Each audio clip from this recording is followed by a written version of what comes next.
lieu de rassurer les Camerounais, il a ouvert en faisant quoi? Des menaces verbales à l'endroit des leaders de l'opposition, Maurice Kamto, Kabal, Honorable Nietzsche. Ce sont des menaces à peine voilées qu'il a fait.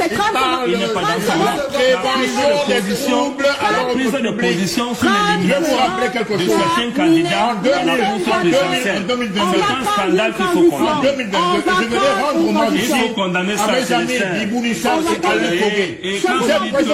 quand vous dites que est-ce que vous savez pourquoi ces deux sont en prison? C'est que même Honorable Marine qui est à côté de vous. Monsieur Bignan, je vous rappelle quelque chose. Mais pourquoi? Est-ce que vous savez pourquoi, monsieur Bignan?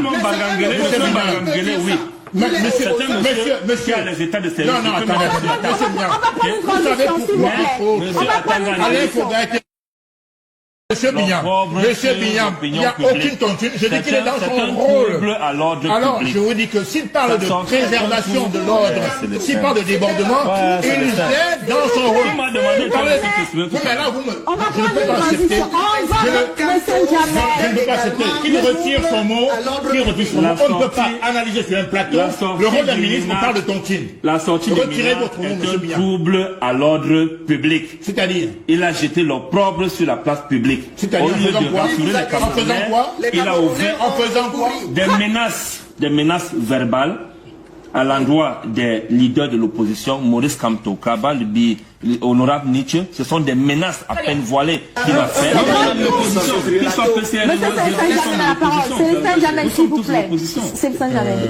Je suis sur ce plateau, et même en dehors de ce plateau, l'un des rares hommes politiques qui serait le plus indiqué à vilipender le MINAT actuel. Puisque j'ai échappé en 2019 à une tentative d'assassinat quand il est au pouvoir. Mais je ne suis pas certain que c'est lui qui a ordonné à ce commissaire qui m'a tiré dessus de m'assassiner. Je suis pas sûr.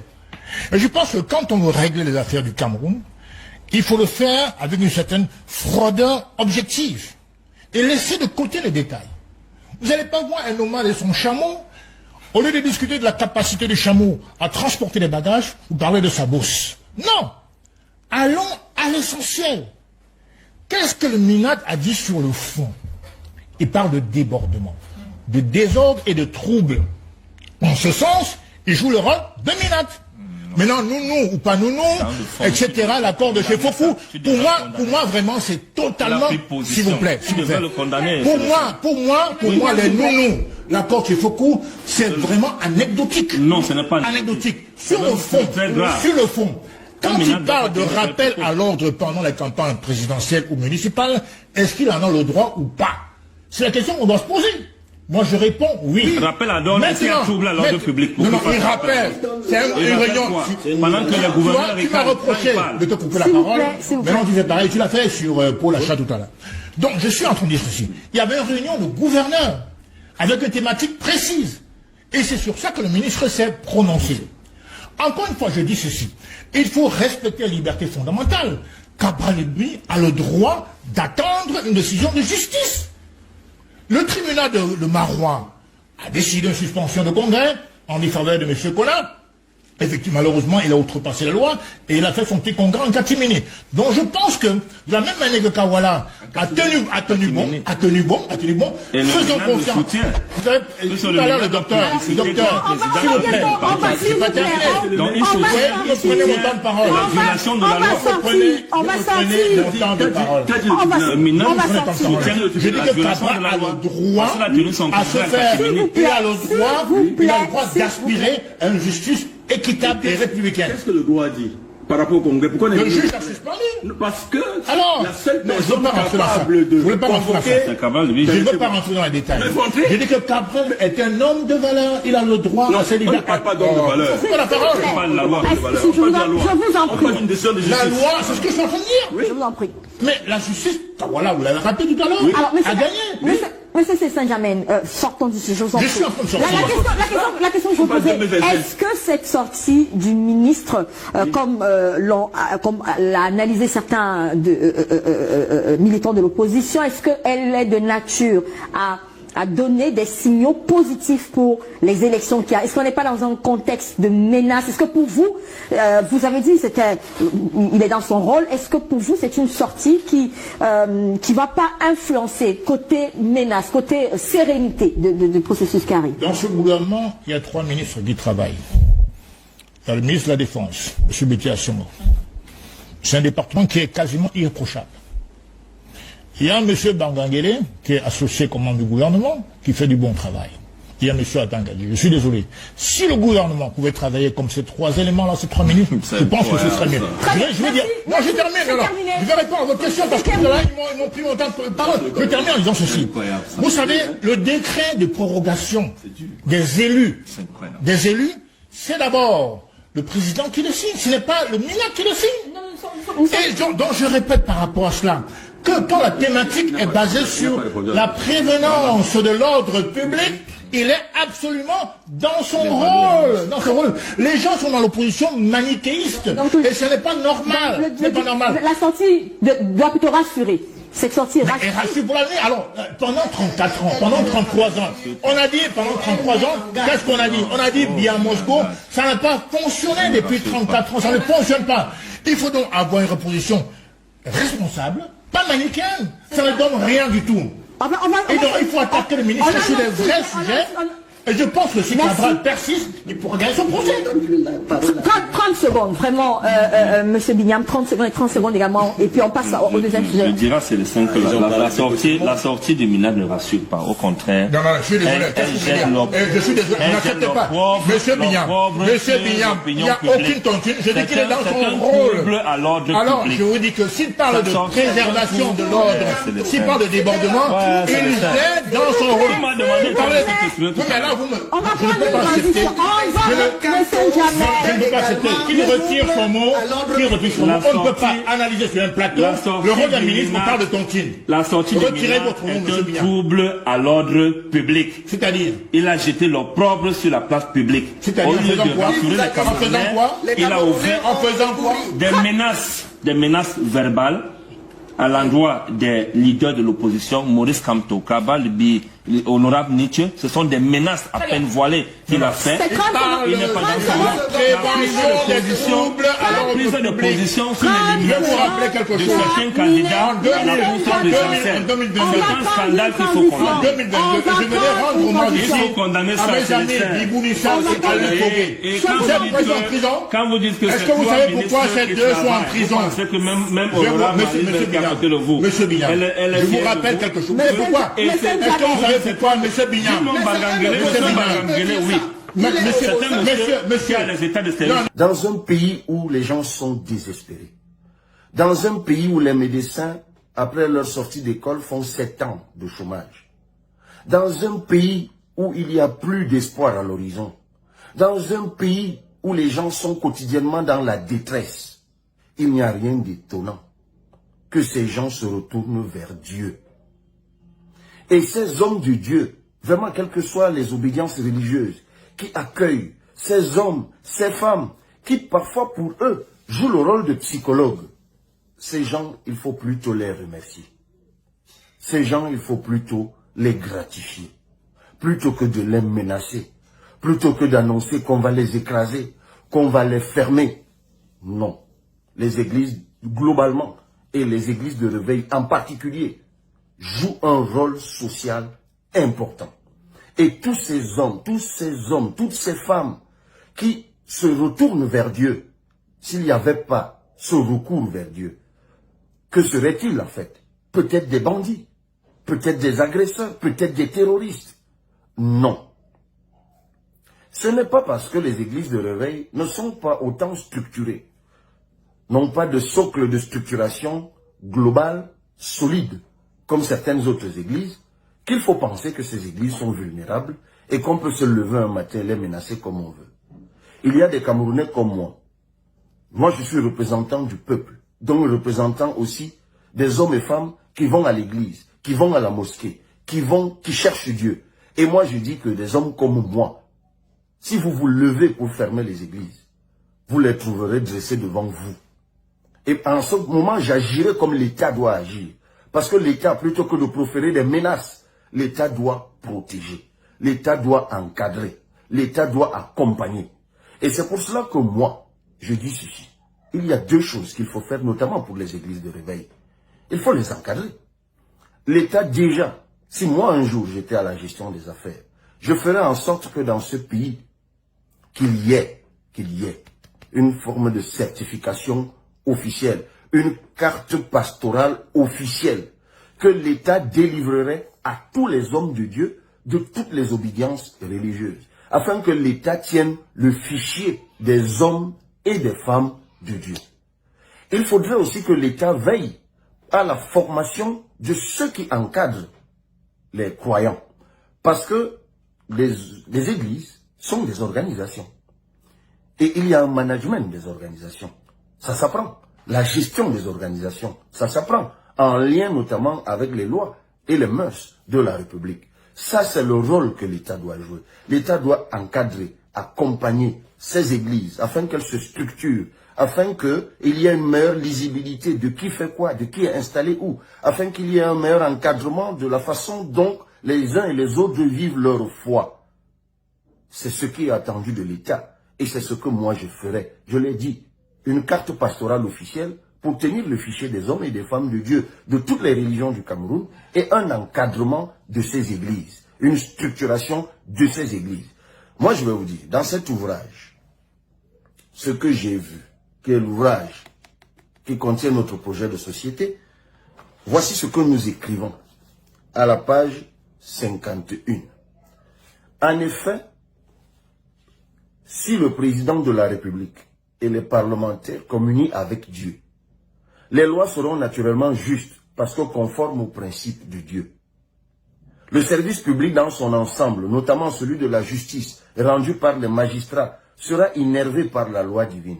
Voilà l'une des raisons pour lesquelles l'une des chambres du Parlement doit être réservée aux gardiens authentiques de nos traditions et aux serviteurs de Dieu dignes de ce nom, choisis au sein des monothéismes établis, afin que les principes divins priment à chaque fois. Et par-dessus tout, la foi en Dieu ne saurait être perçue que comme un appel individuel. Pour nous, la recherche de la prospérité par l'État est indissociable de la justice et des valeurs divines. Il n'y a donc pas le moindre doute à ce propos. Sans la moindre fioriture, non seulement nous exprimons notre attachement à Dieu, mais encore, nous le plaçons au centre du fonctionnement de l'État. C'est ce que nous écrivons. Et c'est sous le titre « Dieu à la base du fonctionnement de l'État » dans le chapitre 3, la préservation de notre africanité. Voilà ce que nous pensons, c'est ce que nous avons écrit et c'est pour cela qu'on ne pouvait pas laisser passer ces menaces, on ne pouvait pas laisser passer ces propos excessifs contre ou à l'endroit des églises de réveil. Il faut encadrer, il faut accompagner et il faut remercier les hommes et les femmes de Dieu qui encadrent les millions de Camerounais qui se sont retournés vers Dieu. Et il ne faut surtout pas mentir en laissant croire que les églises ou que les églises de réveil sont illégales. Cela est faux. Et ça appelait immédiatement une correction de notre. Alors, Monsieur Bidian, permettez-moi avant de répondre à votre question, de revenir sur certains faits. Parce que je voudrais poser une question ici et de manière solennelle à Monsieur le ministre de l'administration territoriale. Je voudrais lui demander, Monsieur Atangandi, bien évidemment, je voudrais lui demander qu'il dise aux Camerounais ce qu'il reproche à la dynamique portée par l'honorable président Cabral Libye. Parce que, voyez-vous, depuis un bon bout de temps, on n'avait pas encore de manière claire compris qu'en réalité, c'est M. Atangandi qui est derrière cette dissidence, entre guillemets, qui est annoncée dans notre parti politique. C'est très grave ce que vous dites. Je le dis. Vous êtes en train d'accuser un ministre? Je suis en train de poser la question au ministre de l'administration territoriale, de dire aux Camerounais qu'est-ce qu'il reproche à la dynamique portée par M. Cabral Libye. Parce que je vous rappelais que jusqu'à ce que le ministre, jusqu'à ce que nous ayons la confirmation que c'est le ministre de l'administration territoriale, M. Atangandi, qui est derrière Papa Kona, que j'appelle Papa Kona, et qui est en train de le malmener. Parce que, M. Benoît Bidian, jusqu'à ce que nous terminions le congrès extraordinaire de 2020, il n'y avait aucun problème au PCRL. Nous avons tenu ce congrès et je crois que les différentes vidéos ou bien les différentes informations que nous avons mises sur les plateformes, vous avez écouté ce papa pendant le congrès, le discours qu'il a tenu. Aujourd'hui, vous me rappelez qu'il était à Kribi rencontrer le sous-préfet, le préfet, pour insister que le congrès ne soit pas tenu. Mais je voudrais vous dire qu'actuellement, il est au petit soin du ministre de l'administration territoriale qui lui a déjà trouvé un logement, parce que lorsqu'il arrive à Yaoundé, nous avons pris soin de le loger. Il a été délogé par le ministre de l'administration territoriale. Il lui a octroyé un véhicule et il lui prépare une conférence de presse au Hilton. Au Hilton Hotel. C'est-à-dire le papa qu'on a vu à travers que vous avez présenté une comme vidéo une personne où il était dans un nécessiteur, entre guillemets, parce qu'il n'est pas un nécessiteur. Parce que je voudrais vous rappeler une chose. Monsieur Bidjan, nous au PCRN, nous sommes des enfants qui savons comment on garde les parents. Nous sommes des Bantous et nous n'avons jamais, nous avons au plus grand jamais, je veux dire, au plus grand jamais failli à nos missions de nous occuper de nos papas. Parce que nous savons ce que représente un papa, nous savons ce que représente un vieux. Et nous savons ce que ce papa nous a donné. Alors nous n'avons pas failli à cela. Nous n'avons rien à nous reprocher par rapport à cela. Vous ne lui avez pas donné les moyens de survie. Je ne pense pas qu'il ait dit. Parce que moi aussi, je vais vous dire que mon collègue l'honorable dit bienvenue était avec lui il y a cela moins d'une semaine. Et le discours qu'il a tenu n'est pas celui qu'il tient lorsqu'il est lorsqu'il est avec d'autres personnes. Je voudrais vous dire que M. Atangandi, nous savons qu'il est en train d'organiser, parce qu'il a fait flotter 300 t-shirts, pour qu'il y ait des militants, entre guillemets, des militants fictifs, parce que je voudrais vous rappeler qu'il y a un mémorandum qui a été signé par le père fondateur avec des militants fictifs et des conseillers municipaux fictifs.